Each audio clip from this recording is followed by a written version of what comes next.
Patay na nang matagpuan ng isang lalaki at babae na nasa isang nakaparadang sasakyan sa gasolinahan sa T-Plex. Wala isipan ng kanilang ikinamatay, lalo't wala silang saksak o tama ng bala. Nakatutok si Marisol Abduraman. Napasugod ang mga pulis sa Tarlac, Pangasinan, La Union Expressway o T-Plex dahil sa isang sasakyan na nakaparada sa likod ng isang coffee shop sa isang gasolinahan. May nakita kasing 2 tao sa loob na wala ng buhay. Ayon sa source ng GMA News, bago mag-2 ng madaling araw kahapon, nag-drive-thru ang 2 sakay ng SUV sa coffee shop. Saka pumarada sa parking lot sa likuran. Nagtaka ang mga empleyado sa lugar dahil maghapon itong nakaparada.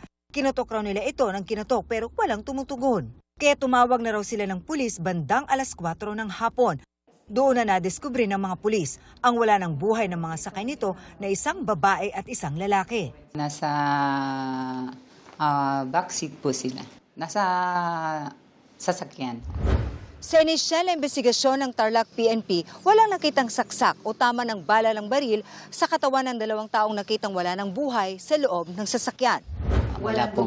Wala naman pong dugo. Inaantay lang din po namin yung result po ng forensic para po pero initially wala po tayong ongoing pa po yung ating investigation.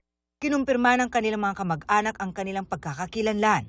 At doon po mismo ay sila nag-identify nila mismo yung Na-identify nila mga bodies niyo? yes po, na yun yung mga nila, Okay. kamag-anak. Paano nalaman ng family na nandun sa inyo?